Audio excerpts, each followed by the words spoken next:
रूस में एक बार फिर से यहूदियों पर हुआ हमला। रूस में यहूदियों के एयरपोर्ट पे घेर लिया चेचन्या मुस्लिमों ने। चेचन्या मुसलमानों ने घेरा दागिस्तान में यहूदियों का फाइटर जेट।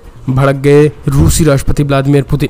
दरअसल आपको बता दें, इजराइल और हमास युद्ध के बीच अब पूरी दुनिया भर में यहूदियों का विरोध हो रहा है। खास करके मुस्लिम देशों में यहूदी निशाने पर लिए जा रहे हैं और उन पर एक तरीके से लिंचिंग का खतरा बढ़ रहा है।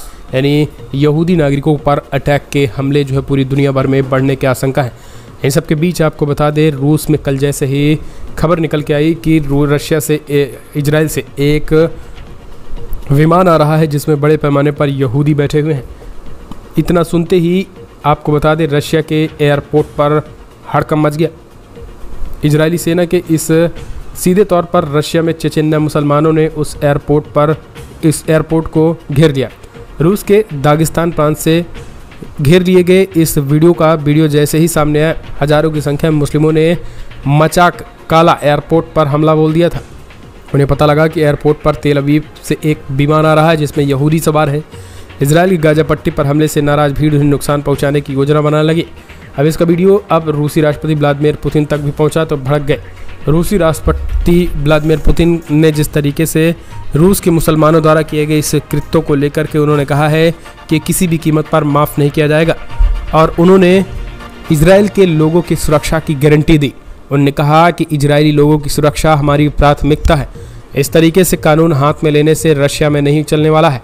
इतना ही नहीं, रूसी राष्ट्रपति व्लादिमीर पुतिन ने बाकायदा प्रेस कॉन्फ्रेंस करते हुए उन्होंने सीधे तौर पर इसे अमेरिका की साजिश बता दिया, यूक्रेन की साजिश बता दिया और कहा कि ये अमेरिका और यूक्रेन के उकसावे वाले मुसलमान हैं। ऐसे लोग कान खोल कर सुन लें, किसी भी कीमत पर जो है वो ये चीज़ें बर्दाश्त नहीं की जाएगी। रूसी राष्ट्रपति व्लादिमीर पुतिन ने कहा है कि सुरक्षा के कड़े इंतजामात के बीच जो है वो उन्हें भारी पैमाने पर सुरक्षा मुहैया कराया गया है। खास करके आपको बता दें, उस वक्त सिचुएशन जैसे ही जो है वो एयरपोर्ट पर विमान लैंडिंग हुआ, जैसे ही लोग निकलने लगे, मुस्लिमों ने अचानक इकट्ठा होकर धावा बोल दिया। एयरपोर्ट से गुजरती कारों को रोककर उनके पासपोर्ट मांगने लगे ताकि इजराइल के लोगों को पहचान कर नुकसान पहुंचाया जा सके। हिंसक भीड़ पर मुस्लिम काबू हो गए। इधर रूस के राष्ट्रपति पुतिन समेत अधिकारियों ने लोगों के सुरक्षा की गारंटी दी। साथ ही एयरपोर्ट भी वापस खोला जा चुका है। इस बीच आपको बता दें, रसिया के इस प्रांत में एक तरीके से मुसलमानों का बड़े पैमाने पर, आपको बता दें, ये ऐसा इलाका है जहां मुस्लिम बाहुल्य इलाका है। ये रूस का है दागिस्तान, जैसे भारत का जम्मू कश्मीर, केरला जैसे कुछ इलाके, और यहाँ पर मुसलमानों की संख्या बड़े पैमाने पर है और यहाँ चेचन्या मुसलमान रहते हैं। और यहाँ पर जो है वो फ़िलहाल मुस्लिम गणतंत्र, रशियन गणतंत्र हैं। पहले ये चेचन्या में आता था और बाद में ये अलग रिपब्लिक बना दिया गया है, लेकिन इन्हें चेचन्या मुसलमान ही कहा जाता है। और यही कारण है कि रूसी राष्ट्रपति व्लादिमीर पुतिन ने इन मुसलमानों को सीधी चेतावनी दी है कि अगर कानून हाथ में लिया तो ठीक नहीं होगा। इजराइल की लोगों की सुरक्षा की गारंटी देते हुए उन्होंने कहा है कि इस तरीके की चीज़ें रशिया में कतई बर्दाश्त नहीं की जाएगी और ये अमेरिका के इशारे पर इजरायली लोगों को मारने की कोशिश की गई है। तो आपको बता दें, ये चीज़ें निकल के फिलहाल कमेंट्स माध्यम से अपने सुझाव दें। एक और खबर निकल के आई है, इजराइल और हमास के युद्ध में लश्कर तैयबा की एंट्री। खुफिया एजेंसियों के हाथ लगे प्लान का खाका।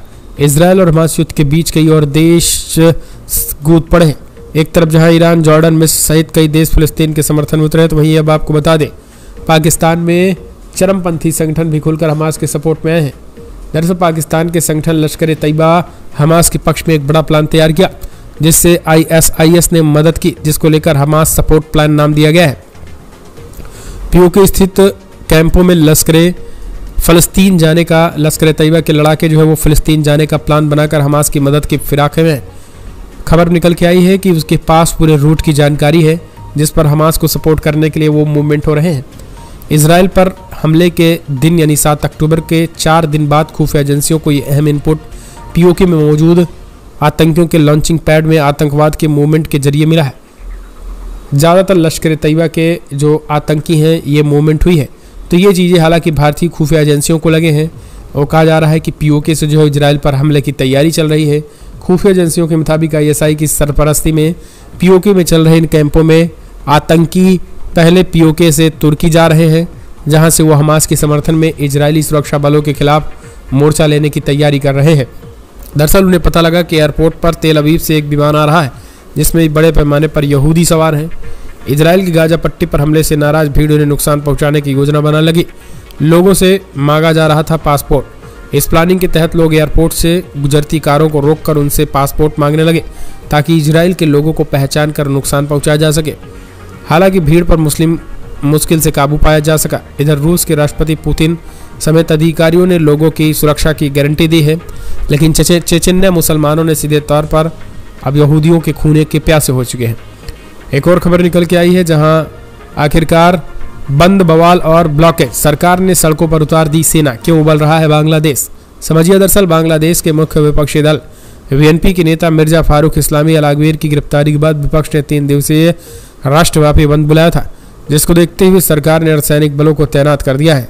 इसके अलावा पुलिस विभाग और अन्य एजेंसियों की सुरक्षा चौकसी बढ़ाने के लिए कहा गया है। बॉर्डर गार्ड बांग्लादेश यानी बीजीबी ने बताया कि देश भर में जवानों को तैनात कर दिया गया है।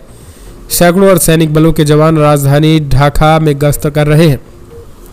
बीजेपी प्रवक्ता ने कहा है कि कानून व्यवस्था बनाए रखने और प्रमुख राजमार्गों की सुरक्षा के लिए देश भर में बड़ी संख्या में बीजीबी प्लाटून भेजे गए हैं, जबकि शहरों में एंटी रैपिड एक्शन आरएबी के प्रमुख मार्गों पर अलर्ट कर रहे हैं।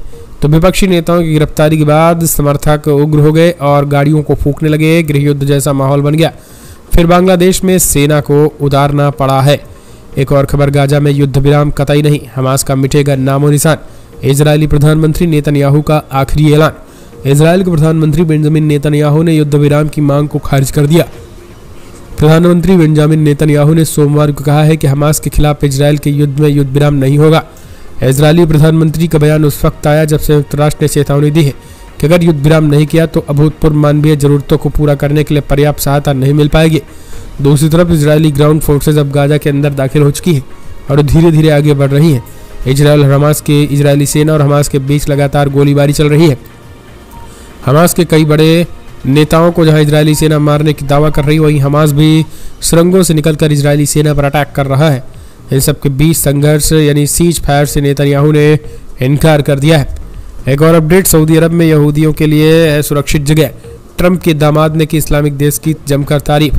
दरअसल पूर्व अमेरिकी राष्ट्रपति डोनाल्ड ट्रंप के पूर्व वरिष्ठ सलाहकार और उनके दामाद जेरेड कुशनर ने कहा है कि यहूदियों के लिए अमेरिका से ज़्यादा सुरक्षित इस्लामिक देश सऊदी अरब है। कुशनर एक यहूदी हैं जिन्हें सऊदी अरब के एक सम्मेलन के दौरान ये टिप्पणी की। इस दौरान उन्होंने कहा है कि सऊदी अरब ने उन्हें स्वतंत्र रूप से बोलने की अनुमति दी है।